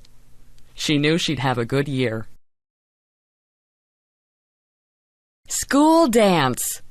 It is the first school dance that I have ever been to.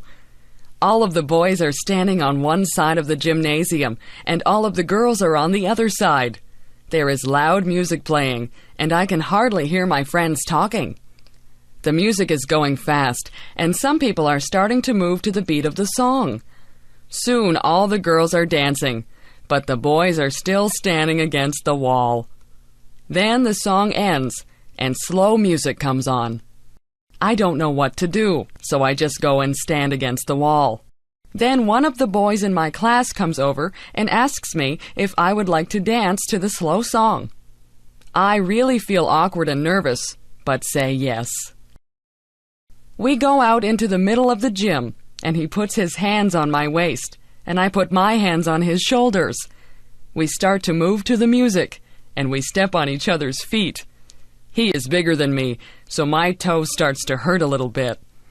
As we continue to slow dance, more boys and girls come to the middle of the gym to dance together.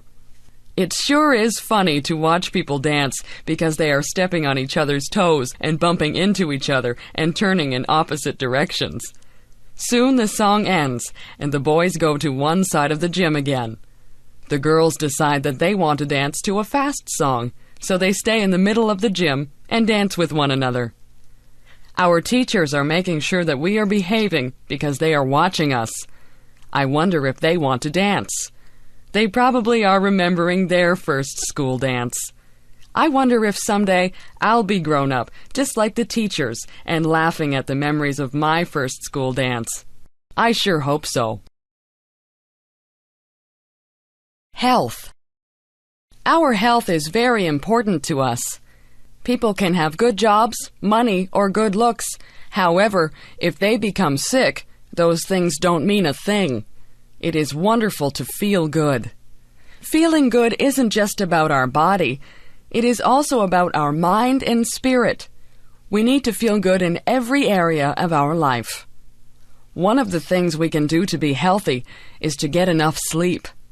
If we don't sleep well, or enough, it hurts our body. It is during sleep that our body restores itself. Everybody knows we should also eat good foods. We need milk products, meats, fruits, and vegetables, and breads and cereals. We shouldn't eat too much fat or sugar things either. Of course, we just shouldn't eat too much at all. Another thing that is very important is water. Most people... And we need to keep that replaced with good water, often.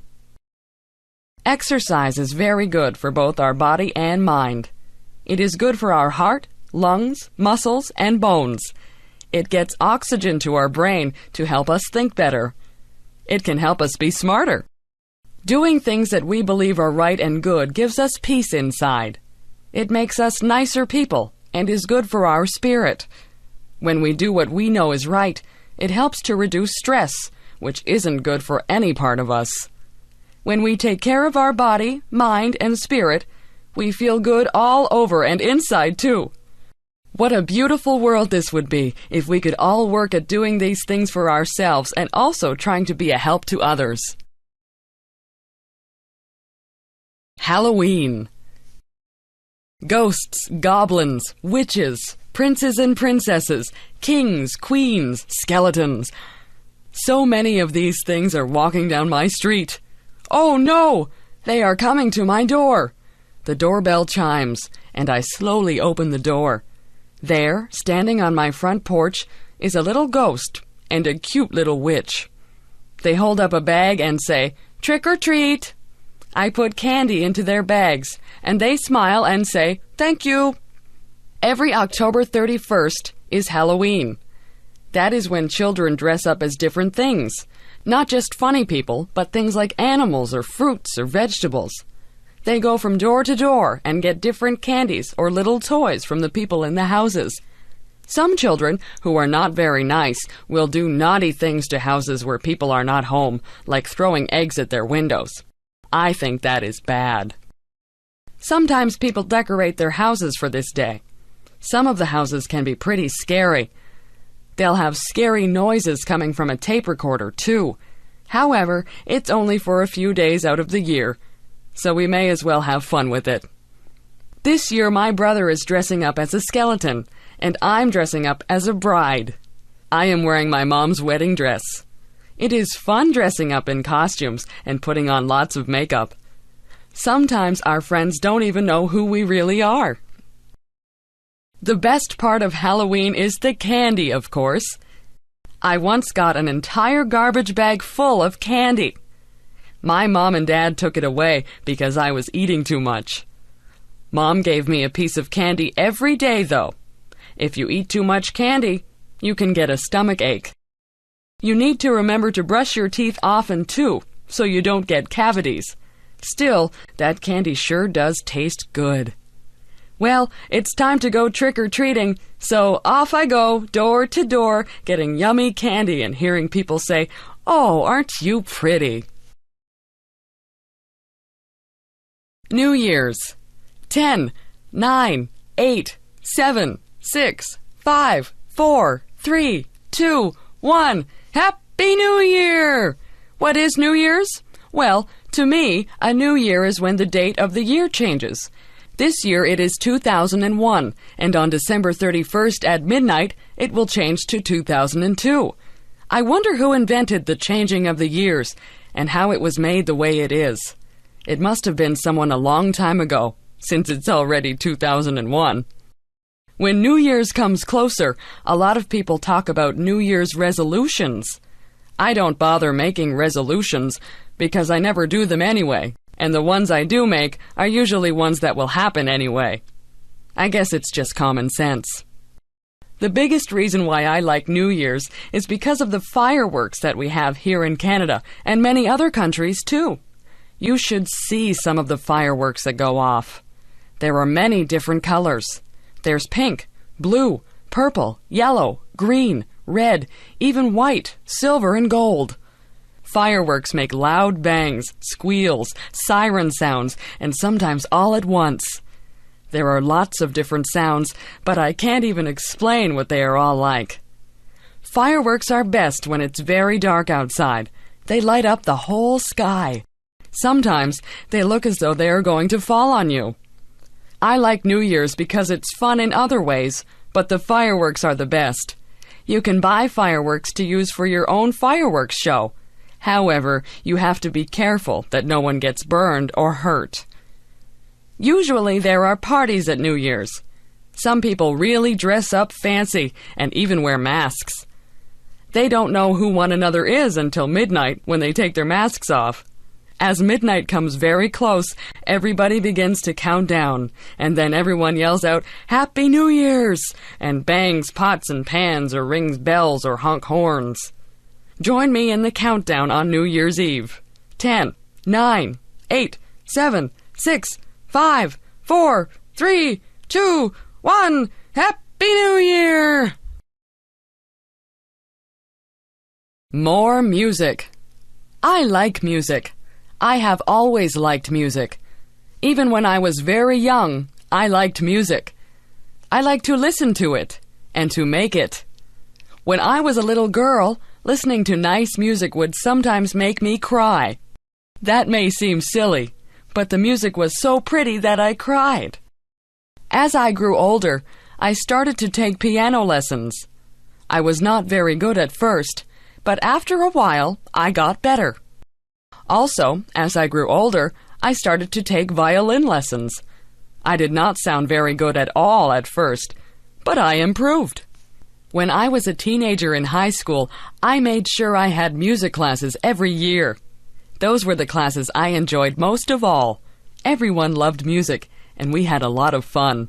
I started to take private singing lessons while I was in high school, too. I also sang in the choir, played in a band, and acted in plays in high school. The plays were all musicals, so I got to sing and dance and enjoy music that way also. It was so much fun pretending to be other people. When I finished high school, I went to university to learn how to be a music teacher. That was a lot of fun because every day I was with other people who loved music as much as I do. Mostly, I played the piano, but I also learned how to play the drums, a saxophone, a trombone, a French horn, a clarinet, a flute, which I really was not very good at, and a viola. I took more singing lessons, too. We did not have plays to sing and act in, but I sang in the university choir. Some years, I played the piano for other students who were learning other instruments. One year, I played duets with another girl who was also there to play piano. She and I made sure we played fast, funny songs, so we really enjoyed ourselves doing it. Now, I am a music teacher. I do not have a lot of students, not as many as I used to have anyway. I still find it very rewarding. I like to see people who start off not knowing very much, if anything, and go on to be very good at creating music. I still love listening to music also. Music makes me happy when I am sad. It makes me want to dance or sing when I'm already happy. Mostly, music just makes me glad that I am me and that music is alive in me. Babies. My baby is asleep in my arms. Her soft cheek rests against my chest, while her sweet breath puffs gently on my skin. Her tiny lips are puckered a bit, her little eyelids flutter. I wonder what she dreams about as she sleeps. Does she dream? I have heard her whimper in her sleep. Sometimes she awakens with a scream. What is so scary in her little baby dreams? Once I heard her giggle as she slept. Her dreams must have been sweet that day. I have had 3 babies. The one I am holding now is my last one. My other babies are grown up more and now at school. I love their childish play and laughter. I miss their baby dimples and their baby sounds and smells. There is such joy in the birth of a new baby. We hear their first little cry, telling us all is well with their small world. We feel their newborn skin, wrinkled, soft, and slightly damp. We feel each little limb and are filled with wonder and humility. Life is good as baby takes its first food from its mother. Family gathers around, each waiting to hold and love this newest member. Each time the baby cries, its mom worries, and their bond becomes stronger. Babies have their own special smell. Some have described it as milk and innocence. It is the sweetest smell on earth, I think. It cannot be copied. Somehow, it disappears as baby grows.